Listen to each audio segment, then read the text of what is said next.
తాత రాజాతో అన్నాడు, కూచ్వాడాలో నీవు చదవకపోవడమే మంచిది. చదవడం వల్ల మనిషి మస్తిష్కం చెడడం తప్ప మరేమీ లభించదు. మీ తండ్రి బాబాయలను చూడు. నీ తండ్రి జైన ధర్మశాస్త్రం చదువుతూ చేతులు జోడిస్తూ సమయమంతా వృధా చేస్తాడు. బావిలోని కప్ప తయారయ్యాడు. నీ ఇద్దరు బాబాయిలు గాంధీజీ శిష్యులై మస్తిష్కం పూర్తిగా చెడిపోయింది. ఒకతను లాఠీ దెబ్బలు తిని జైలు శిక్ష అనుభవించి చదువు పాడు చేసుకున్నాడు. రెండవ మహాశయుడు కవితలు రాస్తాడు. రాట్నం నడిపిస్తే, ఉప్పు తయారు చేస్తే, కవితలు వినిపిస్తే ఆంగ్లేయ ప్రభుత్వం పడిపోతుందా? రాజా అన్నాడు. కవితలు రాస్తే మంచిదే, వినగానే ఆవేశమొస్తుంది. తాత అన్నాడు. ఆవేశం వివేకాన్ని పాడు చేస్తుంది. ఆవేశము ఒక మత్తు, మనిషి మూర్ఛితుడవుతాడు. మూర్ఛలో మంచి చెడు తెలియక పిచ్చి పనులు చేస్తాడు. ఈ మూర్ఖునికి తెలివి ఉంటే లాఠీ దెబ్బలు ఎందుకు తింటాడు? జైలుకెందుకు వెళతాడు?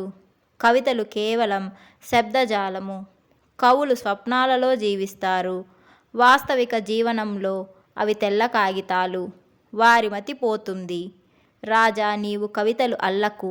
ఏది చేసినా పూర్తి స్పృహతో చేయాలి. స్పృహతో చేసిన వాడే సఫలుడు అవుతాడు. రాజా, నేను ఎంత చెప్పినా నీ తండ్రి నిన్ను చదవడానికి తప్పక పంపుతాడు. నేను ఆపలేను. ఇప్పటి నుండే విశ్వవిద్యాలయమునకు పంపే కలలు కంటున్నాడు. నా ఒక మాట జ్ఞాపకం పెట్టుకో. పుస్తకాలు చదివి తెలుసుకున్నానని భ్రమలో పడకు. మంచి పుస్తకాలు చదివి తెలుసుకున్నామని అహంకారంతో నిండిపోతారు. అనుభవంతో తెలుసుకున్న తెలివే నిజమైనది. కబీర్ దాస్ నాలాగే చదువుకోలేదు. కాగితం సీర ఎప్పుడూ ముట్టలేదు. అయినా అతడు రాస్తాడు. పుస్తకాలు చదివినవాడు పండితుడు. గొప్ప గొప్ప కాశీ పండితులు కబీర్ అంటే దద్దరిల్లుతారు. అతడు బట్టలు నేస్తూ బతికేవాడు. ఎప్పుడూ భిక్షము అడగలేదు. రాజా అడిగాడు, నీవు భగవంతుణ్ణి నమ్మవు. జనం కబీర్ను నమ్ముతారు. మరి ఎవరు తప్పు? తాత నవ్వి, భగవంతుణ్ణి నాకు చూపిమను. ఎవరు చూడలేదు. పుస్తకాలు చదివి లోకంలో విన్నది చెబుతారు. భగవంతుణ్ణి నమ్మే వారంతా పిరికి బందలు.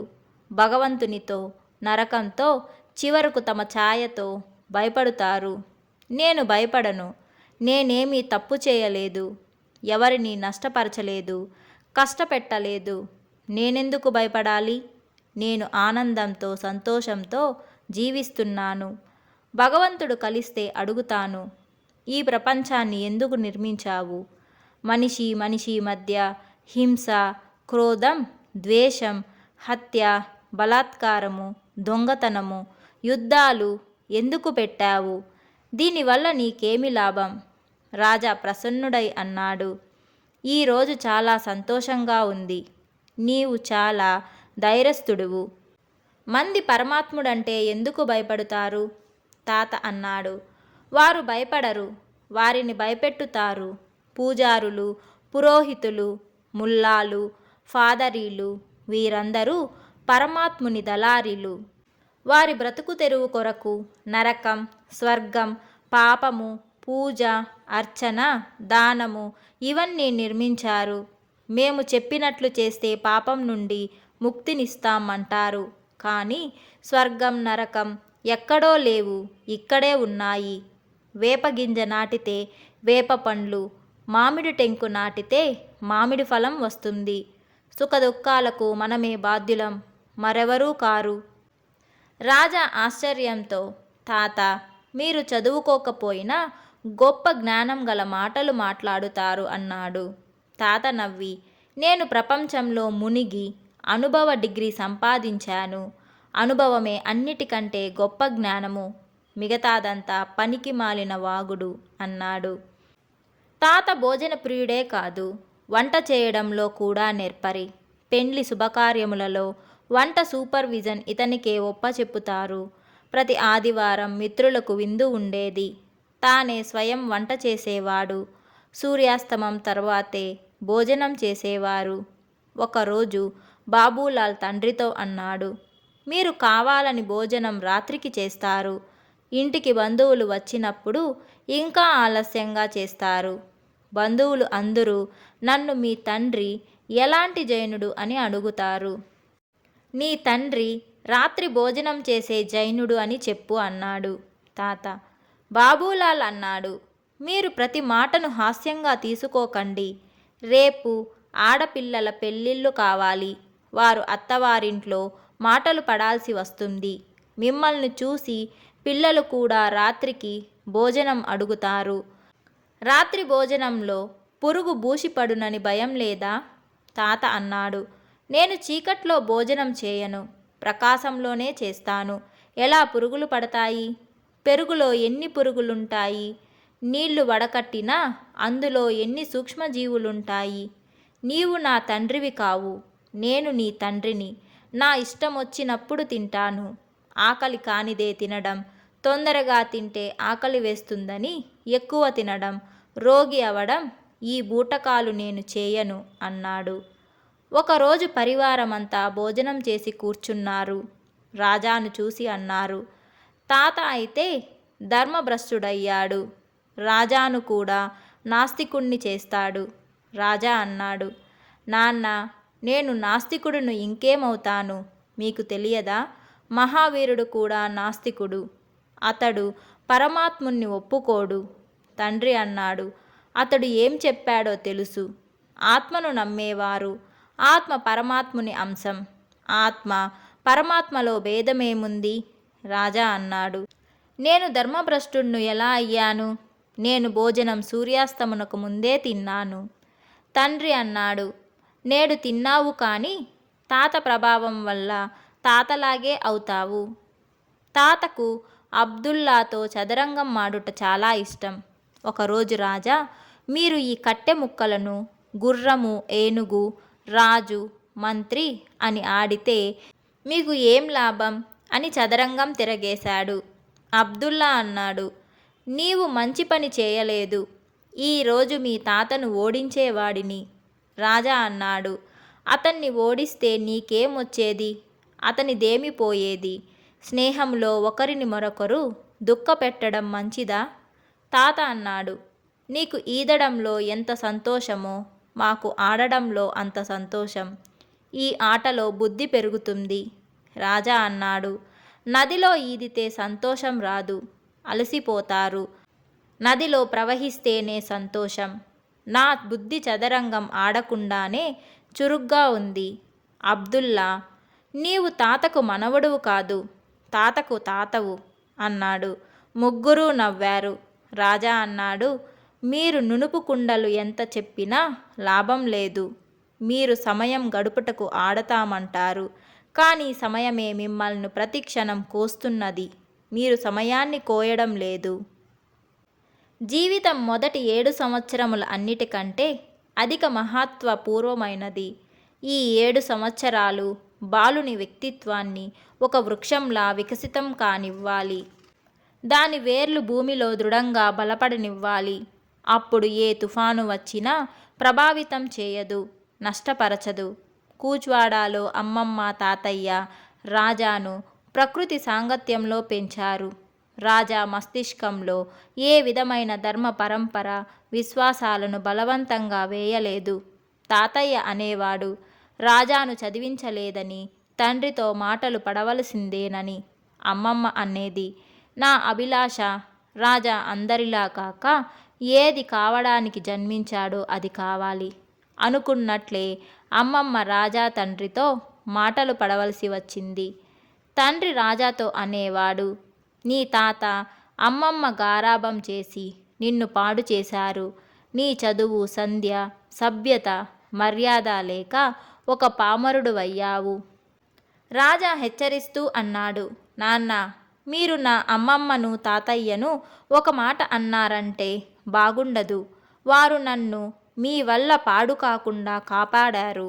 వారు నేను ఎలా కాదలిచానో అలా అయ్యే అవకాశం ఇచ్చారు. మరి ఇతర నా తమ్ముళ్ళు, చెల్లెళ్ళు ఉన్నారు. వారిని మీరు ఎలా చేయదలిచారో అలా చేయండి. నేను పామరుణ్ణి అయితే అలాగే ఉండని. నా గురించి చింతించకండ్రి. తండ్రి అనేవాడు, నీతో వాదించుట అనవసరం. నిన్ను పామరునిగా చూడలేను. విద్య లేనివాడు వింత పశువు. రాజా అనేవాడు, తాత చదవలేదు, కబీర్ చదవలేదు, వీరు కూడా నీ లెక్కలో పశువులేనా?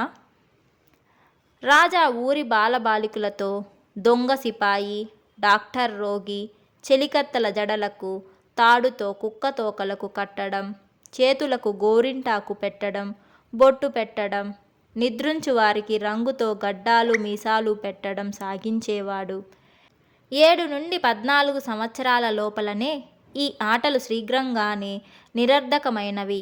నదిలో ఈదడం, ప్రవహించడం వంటి ప్రమాదకరమైన ఆటలే ఆకర్షితమయ్యాయి. పాములు పట్టడం, గారడి మరియు మంత్రాలలోని రహస్యాలను తెలుసుకొనుట, శ్మశానంలో, అడవిలో రాత్రియందు తిరిగేవాడు, సాధువు ఫకీరులతో కలిసేవాడు. చదువు నేర్చుకున్న తరువాత పుస్తక ప్రపంచంలో మునిగిపోయాడు. కానీ పరిహాసము, తుంటరి పనులు మానలేదు. అంధవిశ్వాసులను, పరంపరవాదులను చిలిపి చేష్టాలతో ఏడ్పించడం సరదా. గాడిద ముఖం వైపు వీపు పెట్టి కూర్చొని ప్రయాణం చేసేవాడు. అధిక ఉపాధ్యాయులు తమ అనుభవం ఏమీయూ బోధించక పుస్తకాలలో చదివి అదే చెత్త చెదారము విద్యార్థుల మస్తిష్కంలో నింపుతారు. అందుకే వారిని వాద వివాదములతో వేధించేవాడు. రాజ తాతతో ఇలా అన్నాడు, నా జీవితమంతా ఈ బూటక పూజారులను, పండితులను, సాధు సన్యాసులను వేటాడుతాను. ఎర్రను ఆశపెట్టి చేపలు పట్టినట్లు స్వర్గమును ఆశపెట్టి బుద్ధిహీనులను, అమాయకులను వారి వలలో వేసుకుంటారు. ఒక నిప్పురవ్వ అడవినంతా భస్మం చేసినట్లు ఈ మూఢత్వాన్ని జ్ఞానాగ్నితో రూపుమాపుతాను. తాత అన్నాడు, నీవు ప్రపంచంలో ఏదో ముఖ్యమైన పని చేయడానికే జన్మించావు. కానీ ఇది జరిగినప్పుడు నేను జీవించి ఉండను. రాజా కిశోర జీవితంలోనే గుడియాతో ప్రేమ పుష్పం వికసించింది. కానీ ఆమె 2.5 సంవత్సరముల తరువాత మరణించింది. అతడు ప్రేమరసంలో మునిగిపోయాడు. రాజా తెలుసుకున్నాడు, ప్రేమ కంటే మించింది మరేదీ లేదు. ప్రేమే జీవనం, ప్రేమే పరమాత్ముడు, ప్రేమే ఆనందం, ప్రేమే సర్వం. గుడియా మరణించిన అతని మనస్సు, ప్రాణం, రోమరోమములో ఆమె నివసించి ఉండేది. రాజాకు ఈదడం ఎంత ఇష్టమో చెట్లు ఎక్కి చిటారు కొమ్మల వరకు చేరి ఊగడం అంతే ఇష్టం. కొమ్మలు విరిగి ఎన్నోసార్లు కింద పడినా పెద్ద దెబ్బలు తగిలేవి కావు. ఎందుకంటే తనను కాపాడుటకు ప్రయత్నించేవాడు కాదు, కొమ్మతో ఏకమైపోయేవాడు. ఏది ఎలా ఉందో అలానే ఉండాలి, మనమేమీ సరిదిద్దకూడదు అన్నది రాజా ఆలోచన. తోటమాలి సరిదిద్దిన చెట్ల కంటే అడవిలో సహజంగా పెరిగే చెట్లే నచ్చేవి. చినిగిన బట్టలకు మాసిక అతుకు వేసి సరిదిద్దినవి నచ్చవు. తాజాతనం, నవీనత నచ్చేది. రాజాకు గాడర్వార్లో తాత, గుడియా తప్ప మరెవరూ నచ్చేవారు కాదు.